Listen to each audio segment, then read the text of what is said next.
School में पूछना ही है ना, शायद तक अलाउड नहीं है। फिर भी भाई स्कूल में ये सब चीज स्कूल में कंफर्म कर लेना। मैं कुछ बोल दूंगा फिर अलाउ होगा नहीं होगा, भगवान जानता है।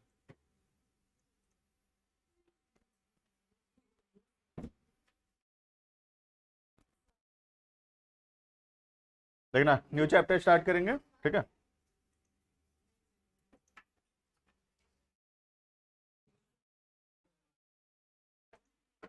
Online students audio video check करो। प्रवेश ठीक है ऑडियो?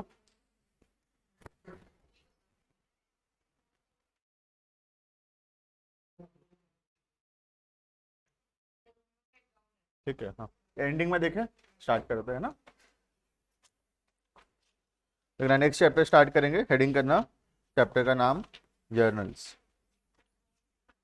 सुन ही लिए होगे चैप्टर के बारे में बहुत, है ना। और सबसे इम्पोर्टेंट चैप्टर्स में से है, क्योंकि अगर हम लोग जर्नल 6 से नहीं आता होगा हमको, तो आगे चल के जो चैप्टर्स है वो रिलेटेड है जर्नल से बहुत ज़्यादा, तो फिर हमको उस चैप्टर्स में प्रॉब्लम होगा, ठीक है।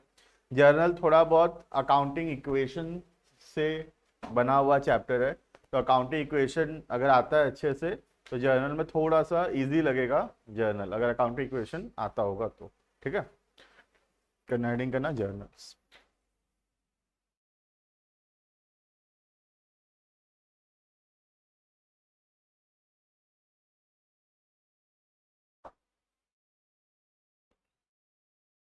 सबसे पहले जर्नल्स होता क्या है, ठीक है, व्हाट इज जर्नल, ठीक है।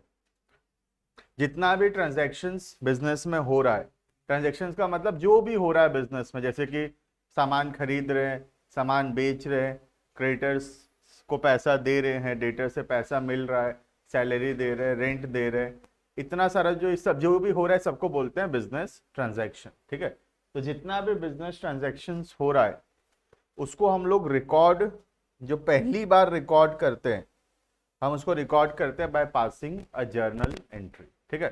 फर्स्ट टाइम जो ट्रांजेक्शन रिकॉर्ड होता है वो कहाँ पर रिकॉर्ड होता है, जर्नल्स में रिकॉर्ड होता है, ठीक है। तो अकाउंटिंग इक्वेशन फिर क्या था, क्योंकि इसके एक पहला चैप्टर पढ़े इससे पहले, accounting equation. Accounting equation real life में यूज नहीं किया जाता, ठीक है। क्यों यूज नहीं किया जाता है, क्योंकि तुम खुद ही देखे होगे कि 8-10 ट्रांजैक्शन हो गया, तुम्हारा कॉपी कैसे भर जाता था एकदम, उस बाद तुम्हारे पास जगह नहीं होता था एसेट्स लिखने के लिए, लाइबिलिटीज लिखने के, तुम्हारे पास जगह नहीं बचता था। तो एक बिजनेस के अंदर तो हजारों ट्रांजैक्शंस होते हैं, ठीक है। दिन में 10-10 बार परचेज होता है सामान, 20-20 बार सेल होता है एक दिन में। तो एक एक ट्रांजेक्शन को अगर हम वैसे अकाउंटिंग इक्वेशन के हिसाब से लिखेंगे तो हमारे पास उतना जगह ही नहीं होगा उसको लिखने का, ठीक है। तो अकाउंटिंग इक्वेशन पढ़ते क्यों है हम लोग, सिर्फ ये जानने के लिए कि बेसिक अकाउंटिंग मतलब क्या इंक्रीज होता है क्या डिक्रीज होता है, खाली उतना नॉलेज के लिए हम पढ़ते हैं accounting equation. Rest accounting equation real life में हम यूज नहीं करते हैं, ठीक है। वो सिर्फ नॉलेज पर्पस के लिए है कि एसेट जो है कैपिटल और लाइबिलिटी के बराबर है। अब इसमें जो हम पढ़े हैं वो हमको हेल्प करेगा जर्नल्स पढ़ने में, क्योंकि जर्नल में यही डिसाइड करना होता है कि क्या चीज बढ़ेगा और क्या चीज कम होगा, उसी के हिसाब से हम लोग डिसाइड करते हैं कि which one is to be debited and which account is to be credited.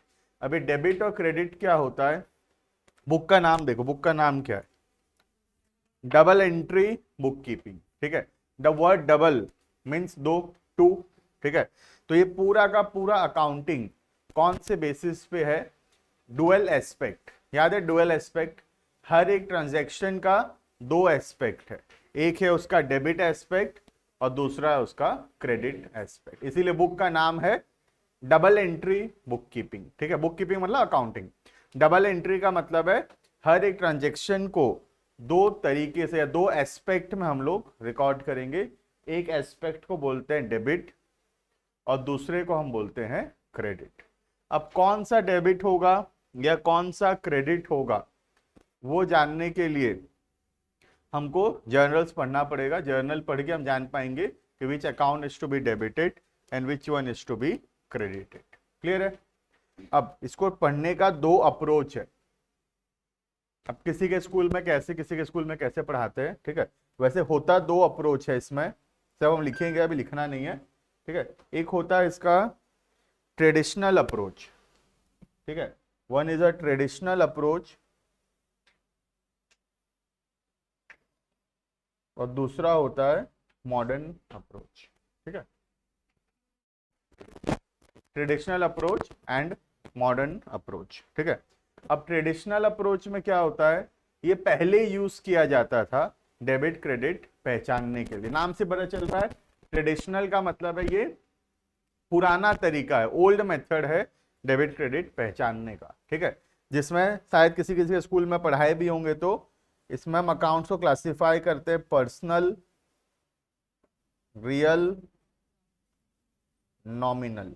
पढ़ा दिए किसी के स्कूल में, ठीक है, ये केवीएवी में पढ़ाए होंगे शायद, है ना, मतलब ये यूज कर रहे होंगे शायद पर्सनल रियल नॉमिनल का, ठीक है। विकास में भी शायद ये पढ़ाए होंगे पर्सनल रियल नॉमिनल, ठीक है। ये भी मैं पढ़ा दूंगा एंडिंग में थोड़ा बहुत, लेकिन ये आजकल यूज नहीं होता है, ठीक है। ये ट्रेडिशनल तरीका है डेबिट क्रेडिट पहचानने का, नाम है अकाउंट्स का पर्सनल, रियल एंड नॉमिनल, ठीक है। आजकल जो तरीका यूज होता है वो है मॉडर्न अप्रोच।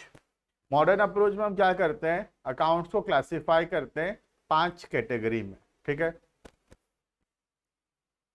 शॉर्ट फॉर्म होता है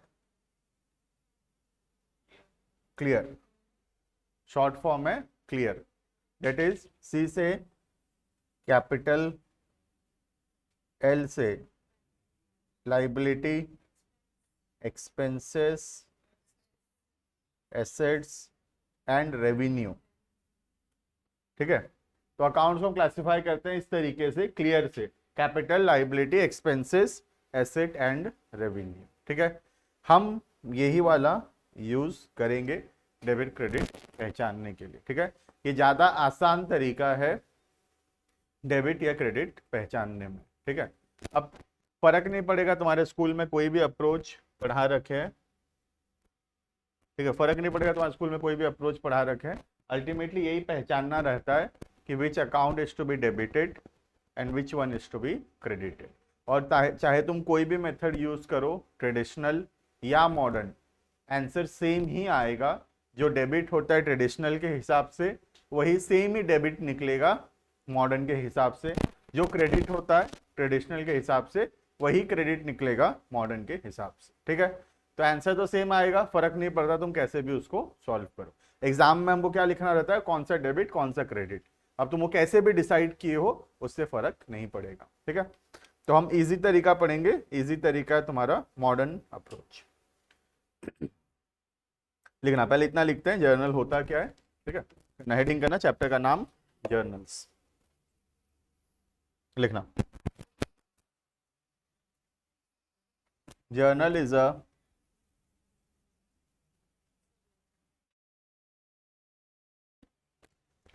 journal is a book in which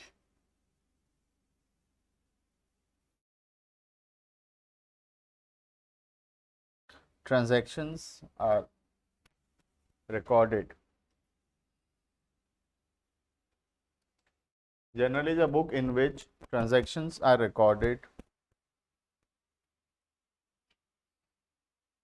in the order in which they are entered. In the order in which they are entered. That is,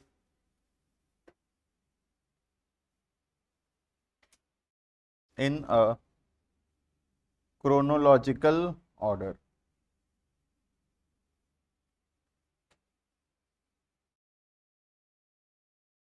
That is, in a chronological order. ठीक है।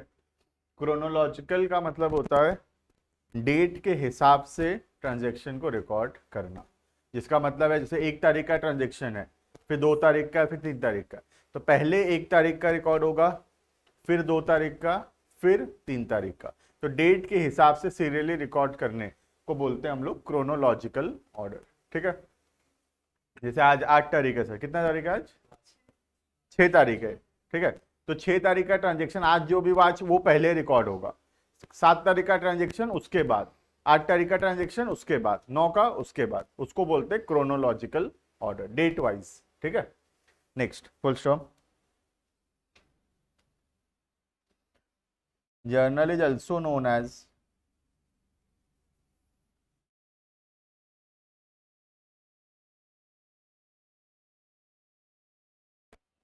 journal is also known as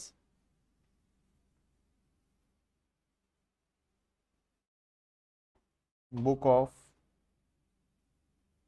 original entry, book of original entry. Original का मतलब क्या होता है? First time. ठीक है, original मतलब क्या है? पहली बार जो रिकॉर्ड हो रहा है, इसलिए इसको बोलते हैं ओरिजिनल एंट्री। मतलब पहली बार जर्नल कहाँ, जो ट्रांजेक्शन है कहाँ रिकॉर्ड होता है? जर्नल्स में रिकॉर्ड होता है। ठीक है, full stop. It has two aspects,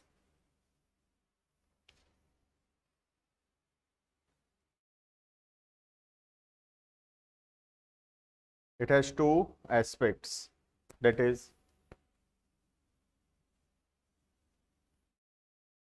debit and credit. It has two aspects, that is debit and credit, comma, the total of debit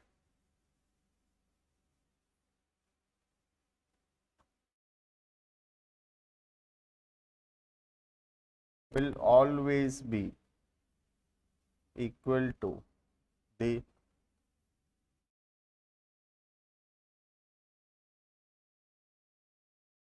total of credit. ठीक है, जो टोटल ऑफ डेबिट होगा वो हमेशा मैच करेगा किसके साथ? टोटल ऑफ क्रेडिट के साथ। ठीक है, तो ये कभी गलत नहीं होगा कि डेबिट क्रेडिट का टोटल अलग अलग आ रहा है। पूरे बुक में हमेशा total of debit will always match with the total of credit. ठीक है, अब इस चैप्टर में हमको यही सीखना है बस कि कौन सा डेबिट होगा और कौन सा क्रेडिट होगा। ठीक है, next, there are two approaches. Next paragraph, there are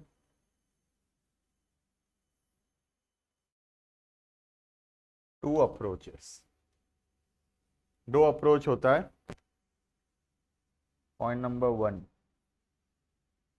traditional approach, जो कि पहले जमाने में यूज होता था। जब मैं अकाउंट्स पढ़ता था तब यूज होता था ट्रेडिशनल अप्रोच। मतलब मेरे को जब अकाउंट्स पढ़ाया गया था, I was a traditional approach, मुझको ट्रेडिशनल अप्रोच पढ़ाया गया था। ठीक है, लेकिन फिर अकाउंट्स धीरे धीरे डेवलप हो रहा है और ज़्यादा नया नया चीज आ रहा है रोज अकाउंट्स में, तो उसको आसान किया गया और क्या बनाकर? मॉडर्न अप्रोच बनाकर। तो तुम खुद सोचो, तुम अभी बताओ, अगर आज नेट का बात करें हम, 2G अच्छा है कि 4G? 4G। कैसे ऐसे बता पा रहे तुम लोग? स्पीड है, क्योंकि सबसे लेटेस्ट है। सबसे आईफोन 13 प्रो अच्छा है कि आईफोन 9 अच्छा है? 9 था ही नहीं क्या? 10 था। 10 11, ठीक है, 10 11 अच्छा है कि 13 अच्छा है? 13 ज्यादा बोले, क्यों? क्योंकि लेटेस्ट है। तो वैसे ही ट्रेडिशनल और मॉडर्न में ये तो इम्पॉसिबल है कि ट्रेडिशनल अच्छा होगा, क्योंकि कोई भी चीज का अगर मॉडर्न तरीका निकल चुका है तो जरूर उसका ट्रेडिशनल अप्रोच में कुछ तो प्रॉब्लम होगा, तभी उसका मॉडर्न अप्रोच बनाना पड़ा। वरना क्यों बनाते मॉडर्न अप्रोच? जब ट्रेडिशनल बढ़िया चल ही रहा था तो मॉडर्न का जरूरत था ही नहीं, तो मॉडर्न बनाए, that simply means traditional approach में कुछ प्रॉब्लम्स था, इसीलिए बनाया गया है मॉडर्न अप्रोच। तो मेरे हिसाब से तो और पढ़ाना ही नहीं चाहिए ट्रेडिशनल अप्रोच, लेकिन क्योंकि कुछ स्कूल्स में जैसे पढ़ाते हैं थोड़ा बहुत, हम लोग तो बिल्कुल पढ़ाते ही नहीं है ट्रेडिशनल अप्रोच, है ना। करना, हेडिंग करना मॉडर्न अप्रोच।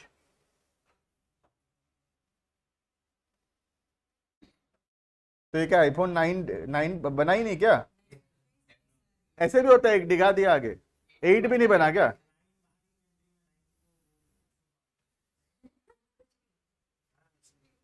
सच में ऐसा कुछ है? अरे बाप रे। तो मतलब कहाँ तक आया? 7 तक आया? 8 भी आया, 9 नहीं आया, फिर 10 आया डायरेक्ट, 11 13 तो पहुंच गया। 9 सही नहीं है बोलो, नंबर है ना। चलो, नया पता चला मुझे तो। अरे ये भी प्रवेश भी बोल रहा है, सच है, मतलब ये भी बोल रहा है 9 को ये लोग लकी मानते हैं, तो सच है ना। चलो नेक्स्ट, मॉडर्न अप्रोच। ठीक है, तो मॉडर्न अप्रोच के अंदर देखो देखो यहाँ देखो, मॉडर्न अप्रोच के अंदर अकाउंट्स को क्लासिफाई किया जाता है 5 कैटेगरीज। ठीक है, कोई भी एक अकाउंट बोल रहे हैं, तुमको सोचना है कि पांचों में से क्या है। सबसे पहले तो ये पहचानना पड़ेगा, जैसे cash, cash is an asset, cash एक एसेट है। ठीक है, ठीक इसी तरह जब भी एक अकाउंट का नाम लिया जाएगा तो वो पांचों में से कोई एक क्लासिफिकेशन का जरूर होगा, asset, capital, liability, expense, revenue, पांचों में से एक होगा। तो सबसे पहला काम होता है ये पहचानना कि कोई अकाउंट का अगर नाम लिया जा रहा है तो वो अकाउंट पांचों में से कौन से हेडिंग के अंदर आएगा। अगर हम वो गलत पहचानेंगे तो जर्नल नहीं कर पाएंगे। ठीक है, जैसे क्रेडिटर्स, लाइबिलिटी, डेटर्स, एसेट, ठीक है, इसी तरह बैंक, एसेट, ऐसे ही हमको पहचानना है कि पांचों में से किसके अंदर फॉल करेगा वो। ठीक है, लिखना, in modern approach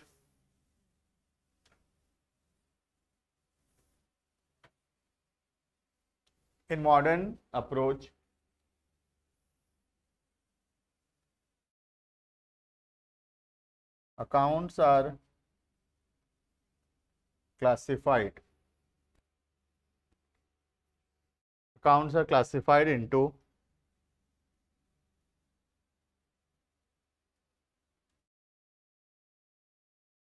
5 categories. That is, accounts are classified into 5 categories. That is, assets,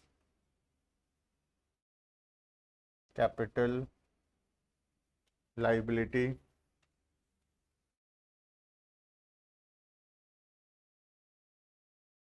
expenses and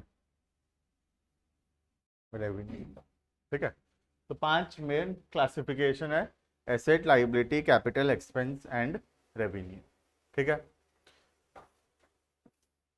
अब हम एक्सपेंस रेवेन्यू के बारे में थोड़ा 1-2 क्लास बाद पढ़ेंगे। ठीक है, अभी हम जितने भी एग्जांपल्स लेंगे हम सिर्फ एसेट, कैपिटल और लाइबिलिटी के एग्जांपल लेंगे। ठीक है, अब सबसे पहले पहचानना होगा कि एसेट का क्या रूल है और कैपिटल और लाइबिलिटीज का क्या रूल है। बहुत छोटा सा रूल है इसमें, जो कि रूल हमको लर्न ही करना है अल्टीमेटली। ठीक है, देखना, एसेट्स जो है और इधर है कैपिटल एंड लाइबिलिटी। ठीक है, अब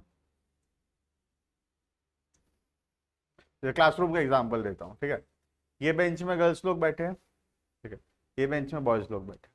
ठीक है, अब तुम मुझसे पूछोगे सर इधर गर्ल्स ही क्यों बैठे हैं, इधर क्यों नहीं?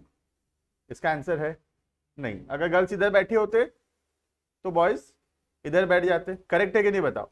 इधर बॉयज है तो इधर गर्ल्स बैठ गए, इधर बॉयज होते तो इधर गर्ल्स हो जाते। ठीक है, ठीक इसी तरह एसेट को या तो हम डेबिट बैलेंस भी दे सकते थे या क्रेडिट बैलेंस भी दे सकते थे। ठीक है, अगर एसेट को मैं देता डेबिट बैलेंस तो इन लोगों को मिलता क्रेडिट बैलेंस। ठीक है, इनको अगर मैं देता क्रेडिट बैलेंस तो इनको मिलता डेबिट बैलेंस। समझ में आ रहा है? कुछ एक मुझे करना, जब मैं अकाउंट्स बना रहा था, सोचा अकाउंट्स पहली बार लिखा जा रहा था। ठीक है, जब पहली बार मैं डिसाइड कर रहा था कि इधर बॉयज बैठेंगे कि गर्ल्स बैठेंगे, तो मैं बोला, मैं ऐसे बहुत ज्यादा दिमाग, मैं सोचा इधर अगर बॉयज बिठाना है तो उधर गर्ल्स बिठा देंगे, अगर इधर गर्ल्स बिठाना है तो उधर बॉयज बिठा देंगे। उसका कोई बहुत ज्यादा बड़ा लॉजिक नहीं है। ठीक है, ठीक उसी तरह एक को डेबिट तो दूसरे को क्रेडिट देना था, बैलेंस। ठीक है, तो अकाउंट बनाने वाला क्या डिसाइड किया कि एसेट को कौन सा बैलेंस देंगे, डेबिट बैलेंस। ठीक है, और कैपिटल और लायबिलिटी को कौन सा बैलेंस देंगे, क्रेडिट बैलेंस। अब तुम मुझसे पूछोगे सर एसेट का डेबिट बैलेंस क्यों है, क्रेडिट क्यों नहीं? तो मैं तुमसे पूछूंगा गर्ल्स इधर क्यों बैठे हैं, इधर क्यों नहीं? इसका आंसर नहीं है इसका आंसर ऐसे ही, इधर बैठे हैं तो बैठे हैं, तो दूसरे जन उधर बैठ गए। वैसे ही डेबिट क्रेडिट क्यों दिया गया, उसका ऐसे कोई लॉजिक नहीं है। एसेट को दिया गया डेबिट बैलेंस तो कैपिटल लायबिलिटी को दे दिए क्रेडिट बैलेंस। ठीक है, अब इसके बाद सब लॉजिक है इसके बाद। ठीक है, ये छोटा सा चीज हमको याद ही रखना है, एसेट का होता है डेबिट बैलेंस, कैपिटल और लायबिलिटी का होता है क्रेडिट बैलेंस। क्लियर? अब इसमें दो ही चीज हो सकता है, या तो एक ट्रांजेक्शन के वजह से एसेट इंक्रीज होगा, या तो एक ट्रांजेक्शन की वजह से एसेट इंक्रीज होगा। जैसे started business with cash, cash बढ़ता है, ठीक है, फर्नीचर खरीदे, फर्नीचर बढ़ेगा, तो या तो एसेट इंक्रीज होगा या तो एसेट डिक्रीज होगा। दोनों में से तो और कुछ हो ही नहीं सकता, इधर समथिंग इज इंक्रीजिंग और समथिंग इज डिक्रीजिंग, ठीक है। ठीक उसी तरह कैपिटल और लाइबिलिटी भी या तो इंक्रीज होगा या डिक्रीज होगा। क्लियर है? अब बस हमको इतना ही रूल सीखना है, ठीक है। अगर एसेट इंक्रीज हो रहा है, एसेट का कौन सा बैलेंस है? डेबिट। अगर इंक्रीज हो रहा है तो इसको क्या करेंगे हम लोग? डेबिट ही करेंगे, ठीक है। और अगर डिक्रीज हो रहा है तो उसका डेबिट डिक्रीज हो रहा है तो हम लोग क्या करेंगे? क्रेडिट करेंगे, ठीक है। छोटा सा रूल है, थोड़ा सा लर्न ही करना पड़ेगा, देखो, है ना। डेबिट प्लस डेबिट, डेबिट अगर इंक्रीज हो रहा है तो डेबिट, डेबिट माइनस क्रेडिट, ठीक है। ठीक उसी तरह क्रेडिट, इधर वाला credit plus credit, credit minus debit. खाली इतना सा रूल है, इससे ज्यादा और चैप्टर में मैं कुछ लर्न नहीं कराऊंगा, खाली इसको छोड़कर, ठीक है। बाकी सबका लॉजिक है, इसको थोड़ा सा हमको याद रखना पड़ेगा। देखना, बहुत सिंपल सा रूल है। डेबिट अगर बढ़ेगा, ठीक है, डेबिट में लिखाऊंगा, सब लिखो मतलब हम लिखेंगे, ठीक है। डेबिट अगर बढ़ेगा तो डेबिट, डेबिट प्लस डेबिट, ठीक है। डेबिट माइनस, जैसे ही बीच में माइनस आया बदल जाएगा वो, अगर प्लस रहेगा तो नहीं बदलेगा, ठीक है। क्रेडिट प्लस क्रेडिट नहीं बदलेगा, क्रेडिट माइनस बदल जाएगा। समझ में आ रहा है? बहुत आसान सा रूल है। Debit plus debit, debit minus credit, credit plus credit, credit minus debit. समझ में आ रहा है? तो जिस चीज का भी डेबिट बैलेंस है वो अगर बढ़ेगा तो हम उसको डेबिट ही करेंगे, अगर वो कम होगा तो उसको क्रेडिट कर देंगे। जिस चीज का क्रेडिट बैलेंस है अगर वो बढ़ेगा तो क्रेडिट ही करेंगे, अगर वो कम होगा तो डेबिट कर देंगे। समझ में आ रहा है? तो प्लस है मतलब दोनों तरफ सेम रहेगा, प्लस है मतलब दोनों तरफ सेम रहेगा। डेबिट है तो डेबिट ही रहेगा, क्रेडिट है तो क्रेडिट ही रहेगा। अगर माइनस आया तो बदलेगा, डेबिट है तो क्या हो जाएगा? क्रेडिट, क्रेडिट है तो क्या हो जाएगा? डेबिट। क्लियर है? रूल लिख लें इतना, ठीक है, लिखना।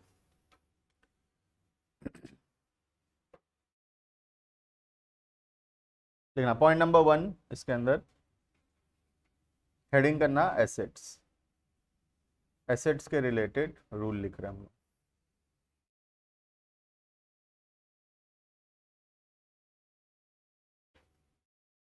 लिखना इफ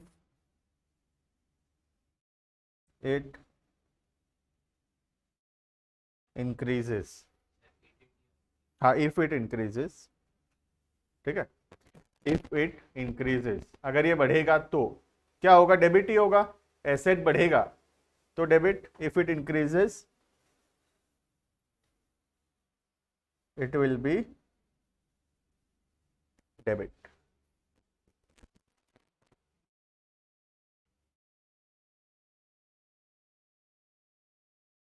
नेक्स्ट, इफ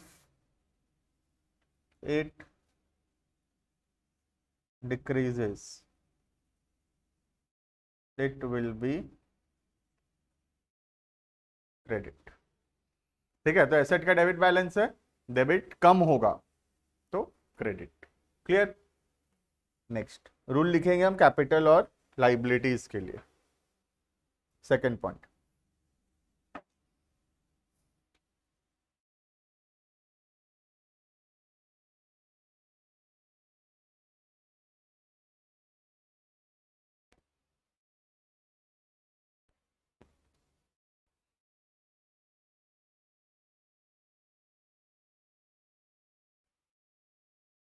ठीक है, लिखना।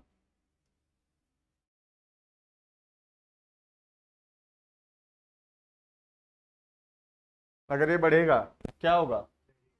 Credit.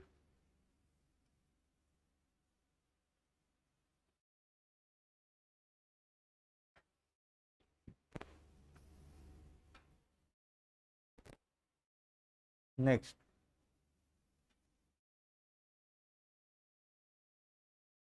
if it decreases it will be debit।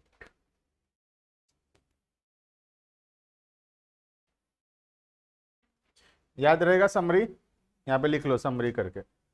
Total कितना, इतना ही रूल है बस, समरी। डेबिट अगर बढ़ेगा तो हमेशा डेबिट ही रहेगा, ठीक है। इतना सा रूल है बस, समरी में जो लिख रहे हूं। Debit plus is always debit.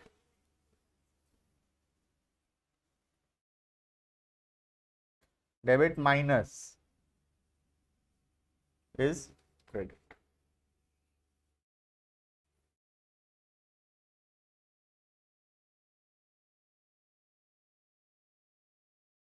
Credit plus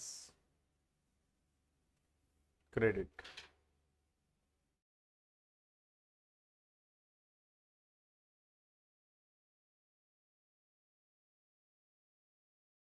credit minus debit, ठीक है इतना।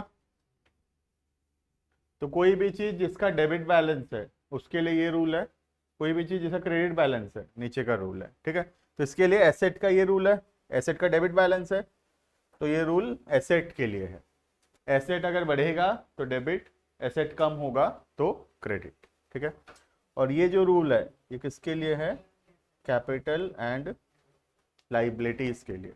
कैपिटल या लाइबिलिटी कभी भी बढ़ेगा तो वो क्रेडिट होगा, अगर कम होगा तो वो डेबिट होगा। क्लियर? क्लियर है ऑनलाइन वाले इतना?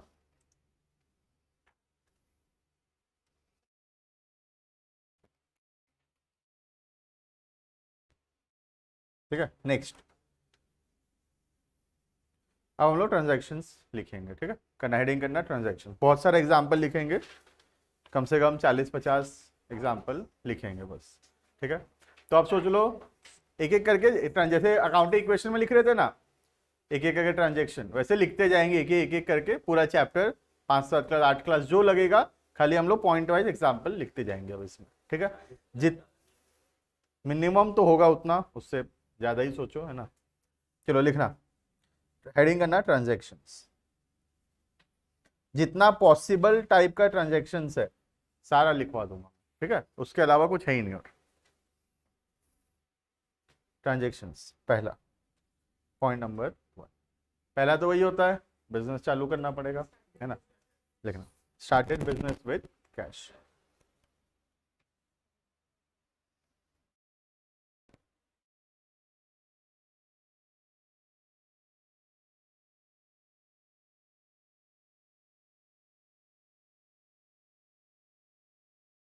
Started business with cash 4 lakh rupees, ठीक है। अब हमको सीखना है कि क्या चीज डेबिट होगा और क्या चीज क्रेडिट होगा, ठीक है।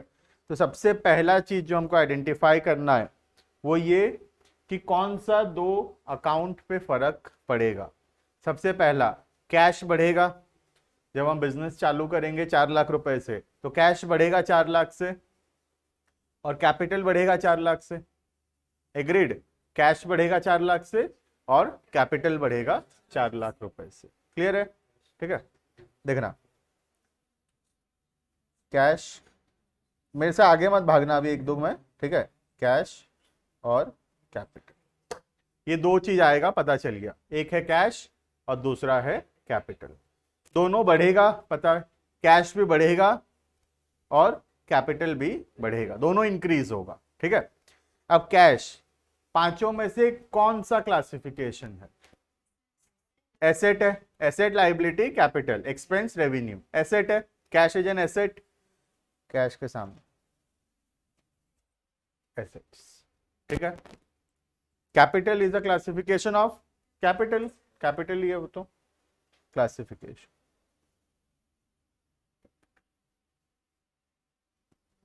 नेक्स्ट चीज जो पता लगाना है वो ये कि बढ़ रहा है कि कम हो रहा, ठीक है।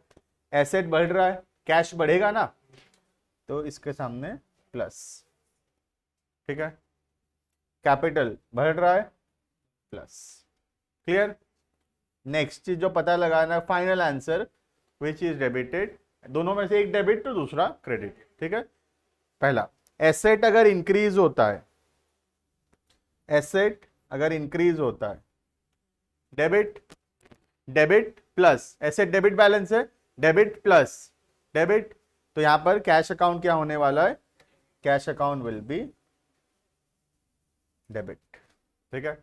दूसरा, capital plus, capital plus credit, capital कौन सा बैलेंस है, credit balance, credit plus credit. इतना सा रूल याद रखना, देखो इसके अलावा तो कुछ याद ही नहीं रखना, ये याद करना पड़ेगा।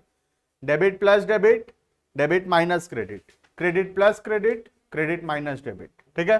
तो कैपिटल क्रेडिट बैलेंस है, क्रेडिट प्लस क्रेडिट, आंसर आ गया, बस एक डेबिट हो गया और दूसरा नहीं। ऐसे नहीं करेंगे हम लोग, ऐसा क्यों बता रहा हूं, क्योंकि आगे चल के तीन तीन अकाउंट भी आएगा, तो कोई दो ठो डेबिट और एक क्रेडिट हो रहा होगा, या दो क्रेडिट एक डेबिट हो रहा होगा, तो ऐसे जरूरी नहीं है, ठीक है। तो हमेशा हम सॉल्व करेंगे, है ना, शॉर्टकट नहीं मारेंगे इसमें, ठीक है। नेक्स्ट पॉइंट नंबर 2, क्लियर है ये। तो यहां पर इस ट्रांजैक्शन में cash account will be debited and capital account will B credited, clear है। नेक्स्ट लिखना point number 2,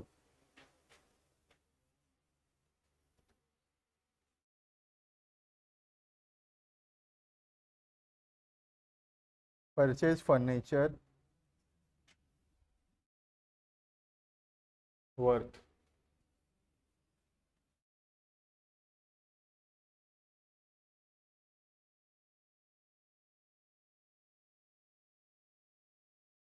purchase furniture worth 10,000 for cash, ठीक है।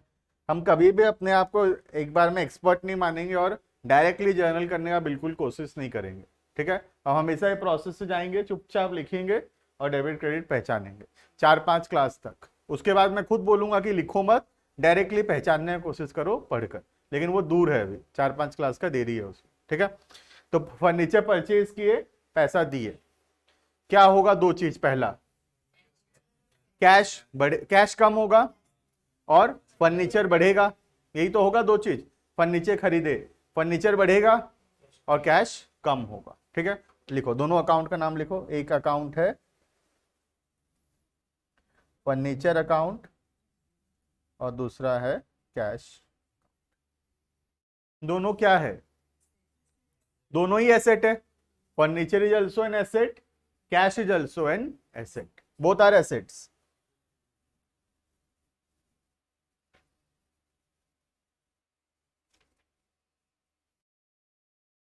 ठीक है। फर्नीचर क्या हो रहा है, इंक्रीज हो रहा है, और कैश माइनस डिक्रीज हो रहा है। Asset plus, asset plus debit, asset कौन सा बैलेंस है, डेबिट, डेबिट प्लस डेबिट, तो asset plus will be debit, तो furniture account will be debited, ठीक है। कैश, एसेट माइनस क्रेडिट, ठीक है। अब बस पूरे चैप्टर में यही करना है, ठीक है। बस नया नया ट्रांजेक्शन आता जाएगा, ठीक है। करना यही है, दो अकाउंट पहचानना है, पांचवा क्लासिफिकेशन में से कौन सा है वो पहचानना है, इंक्रीज डिक्रीज पहचानना है, डेबिट क्रेडिट पहचानना है, ठीक है। नेक्स्ट पॉइंट नंबर 3 लिखना,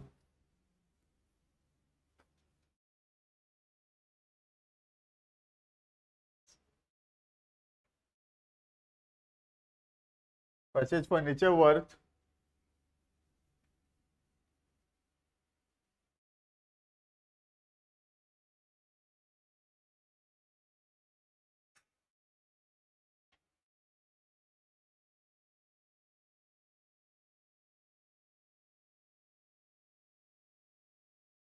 5,000 का सामान खरीदे, फर्नीचर खरीदे, लेकिन इस बार पैसा नहीं दिए, उधार में खरीदे, क्रेडिट में। करो खुद से,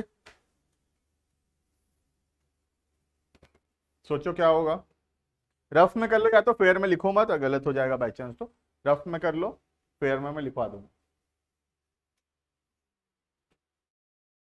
बताओ प्रवेश, क्या होगा।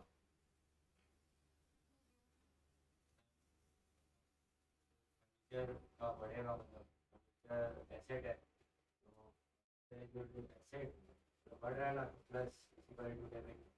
और अपना मिस्टर है, हाँ, वो हमारे लिए लायबिलिटी है ना, तो लायबिलिटी घटेगा, इंक्रीज होगा तो इसीलिए क्रेडिट। ठीक है, हुआ उमंग। ठीक है, देखना, फर्नीचर एसेट है, इंक्रीज हो रहा है, फर्नीचर खरीदे, तो फर्नीचर हमारे लिए एक एसेट है, इंक्रीज हो रहा है, इसीलिए डेबिट। क्लियर, ये क्लियर है। दूसरा, पैसा देंगे फ्यूचर में, मिस्टर ए को पैसा देंगे हम लोग, तो मिस्टर ए हमारे लिए लाइबिलिटी है, और लाइबिलिटी भी बढ़ रहा है हमारा, तो जब लाइबिलिटी बढ़ रहा है तो it will be credit. Liability plus credit, liability का कौन सा बैलेंस है, क्रेडिट, क्रेडिट प्लस क्रेडिट। हाँ करेक्ट है प्रवेश, सही था। Next, point number 4।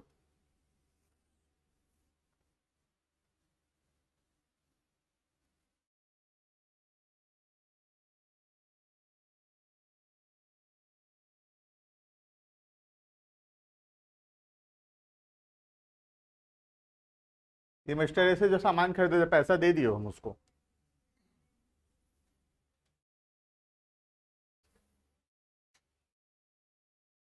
और एक लाइबिलिटी कम होगा मिस्टर ए।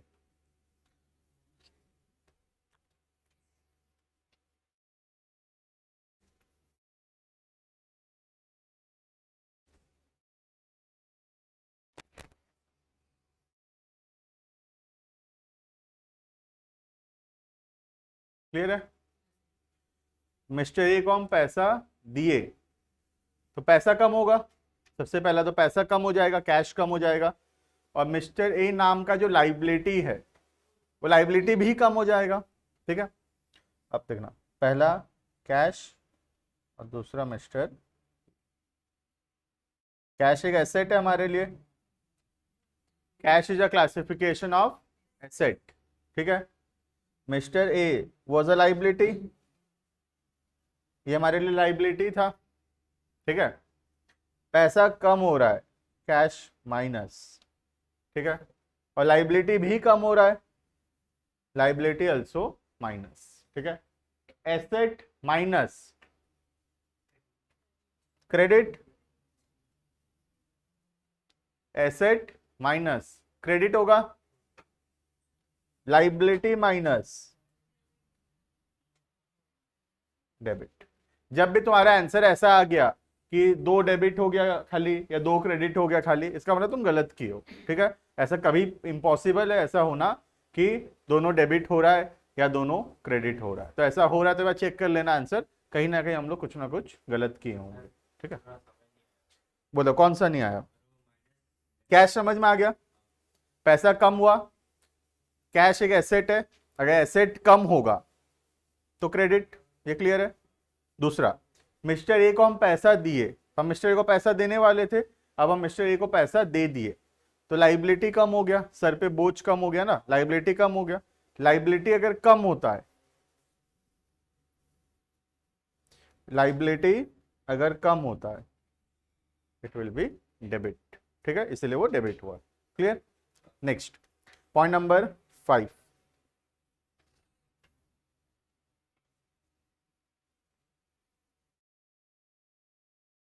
क्लियर है अनमोल, हो रहा है ना। पॉइंट नंबर 5 लिखना, डिपॉजिटेड इनटू बैंक 40।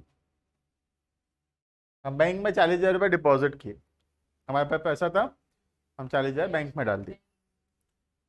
क्या क्या होगा, दो चीज पहले सोचो, कैश कम होगा और बैंक बढ़ेगा, दोनों एसेट है, पहचानो debit credit.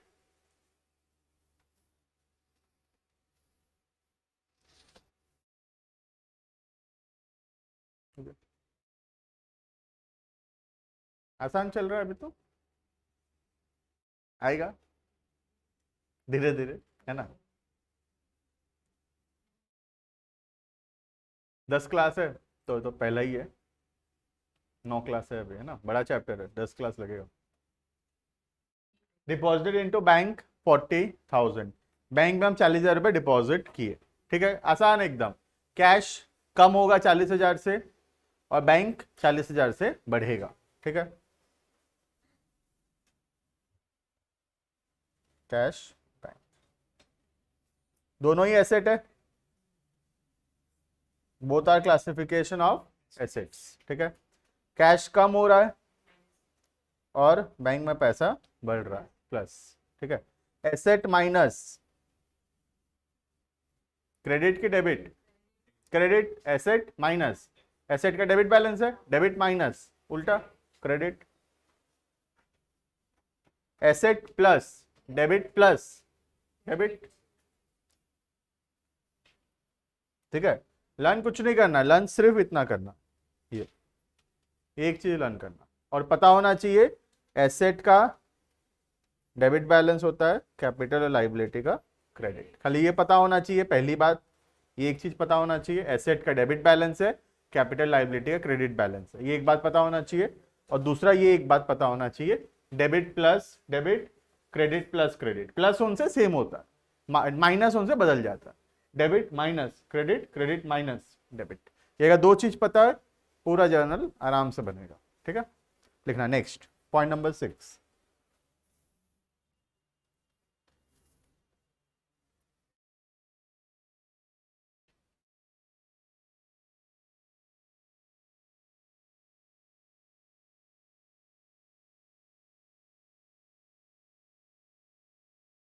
Withdrawn from bank 10,000, 10,000 रुपए हम बैंक से विड्रॉ किए,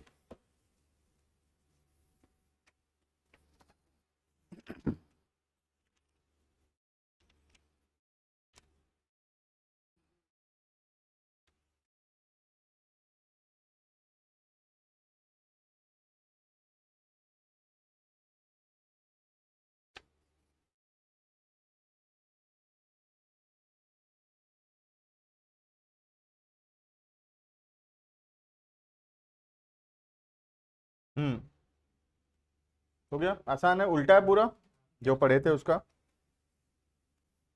बैंक से पैसा अगर विड्रॉ करते हैं, बैंक में पैसा कम हो जाएगा और हमारे पास पैसा बढ़ जाएगा, ठीक है। दोनों ही क्या है, बोथ आर एसेट्स, बैंक में पैसा कम हो रहा है और हमारे पास पैसा इंक्रीज हो रहा है, बैंक माइनस या एसेट माइनस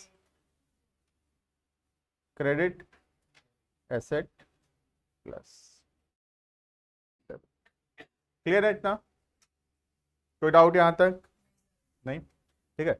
अब देखना नेक्स्ट, हम अभी तक 3 क्लासिफिकेशन का देखे सिर्फ, asset, capital and liability, 2 classification और भी है, एक्सपेंस एंड रेवेन्यू, ठीक है। अब एक्सपेंस में क्या होता है, जितना भी पैसा एक्सपेंस है, मतलब जो भी खर्चा है, जैसे कि सैलरी दिए, रेंट दिए, ऐसे कि कोई भी प्रकार का खर्चा हो सकता है बिजनेस में, और रेवेन्यू मतलब कोई भी प्रकार का कमाई, जैसे कि सेल किए, सेल्स, ठीक है। अब एक कॉन्सेप्ट है, याद होगा, बिजनेस एंटिटी कॉन्सेप्ट, क्या होता है, बिजनेस और बिजनेसमैन दोनों अलग अलग हैं, ठीक है। जो भी बिजनेस कमाएगा सारा पैसा मालिक को दे देंगे, और जो भी बिजनेस का नुकसान होगा उतना पैसा मालिक से ले लेंगे, सारा प्रॉफिट भी मालिक का और सारा लॉसेस भी मालिक का, ठीक है। तो अब खर्चा कुछ भी होता है, खर्चा कुछ भी होता है तो वो पैसा हम ओनर से लेंगे, ठीक है, और कुछ भी कमाई होता है, रेवेन्यू होता है, तो वो पैसा मालिक को देंगे, समझ में आ रहा है। तो कोई भी खर्चा, क्योंकि मालिक से हमको वो पैसा लेना है, तो ये किसके क्लासिफिकेशन के जैसा है? एसेट के जैसा, क्योंकि एसेट का मतलब भी वही था, जो भी फ्यूचर में हमको फायदा होने वाला है, किसी भी चीज जिससे फायदा होता है, ठीक है। इसीलिए एक्सपेंस का भी कौन सा बैलेंस दिया गया है? डेबिट बैलेंस, ठीक है। और जो भी रेवेन्यू होगा, जो भी कमाई होगा, वो पैसा मालिक को दे देंगे, तो जो भी पैसा अपने को देना है उसको लाइबिलिटी तो बोलते हैं। तो रेवेन्यू किसके जैसा है? लाइबिलिटी के जैसा। ऐड कर देना यहाँ पर एक एक वर्ड और, एक्सपेंस एंड लाइबिलिटी जो हम लिखे थे उसी में ऐड कर देना, ठीक है। वहीं पर ऐड कर देना, एसेट के साथ कॉमा कर देना एक्सपेंस, पूरा सेम रूल है, ठीक है। तो इसका मतलब एसेट एंड एक्सपेंस दोनों का कौन सा बैलेंस होता है?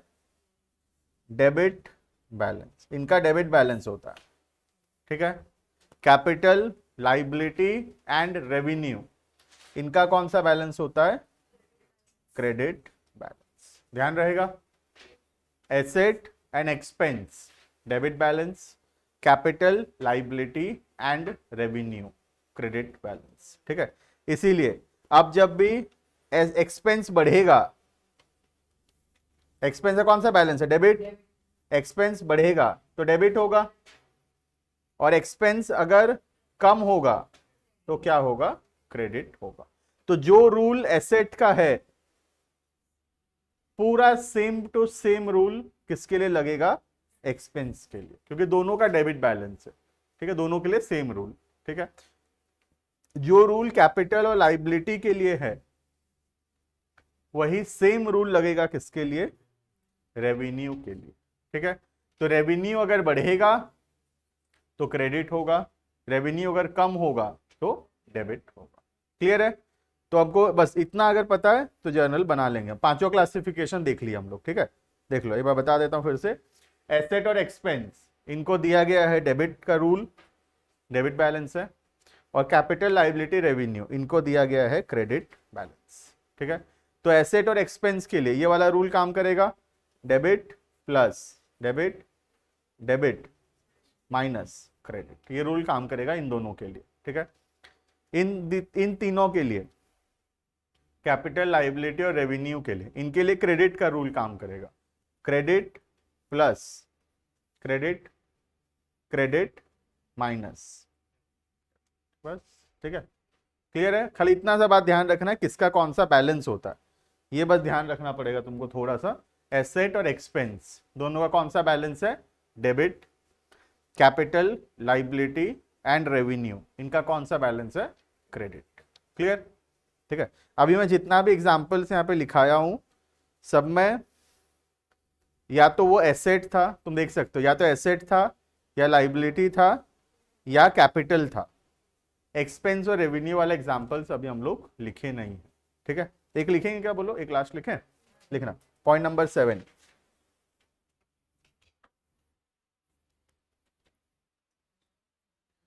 Paid salary 10,000 in cash. 10,000 का सैलरी दी अपने, ठीक है। सैलरी एक खर्चा है, salary is an expense for the business. आज हम अपने दुकान के स्टाफ को सैलरी दे रहे हैं, बिजनेस के लिए क्या है? वो खर्चा है, ठीक है। सबसे पहला सैलरी क्या है हमारे लिए? एक्सपेंस है। और दूसरा, पैसा कम होगा, कैश हमारे लिए एसेट। खर्चा बढ़ रहा है हमारा, अगर हम स्टाफ को सैलरी दे रहे हैं, द एक्सपेंसेस आर इंक्रीजिंग, खर्चा बढ़ रहा है, और पैसा कम हो रहा है, एसेट कम हो रहा है हमारा, कैश कम हो रहा है। समझ में आया ये? अगर स्टाफ को हम सैलरी दिए, सैलरी नाम का खर्चा बढ़ा और कैश कम हुआ, ठीक है। अगर expenses plus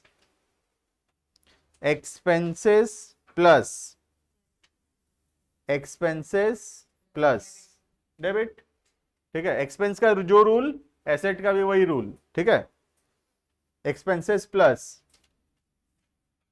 debit, asset minus credit asset का डेबिट बैलेंस है, डेबिट माइनस क्रेडिट, आसान है, ठीक है। तो हमको बस इतना सा ध्यान रखना है, बस इससे ज्यादा कुछ नहीं। Asset expense, debit balance, capital, liability, revenue, credit, इतनी बार इसलिए बोला था कि छप जाए दिमाग में, क्योंकि इसके बिना हम जर्नल्स नहीं कर पाएंगे, ठीक है। Asset expense, debit, capital, liability, revenue, credit, ठीक है। रूल बस इतना सा है, debit plus debit, credit plus credit, debit minus credit, credit minus debit. Clear? चलो इतना पढ़ेंगे, रिवाइज करके आना इतना, ठीक है। होमवर्क अभी नहीं है, एक क्लास बाद मिलेगा होमवर्क, ठीक है। पूछूंगा नेक्स्ट क्लास में किसका कौन सा बैलेंस होता है, जितना पढ़ाया उतना, हाँ।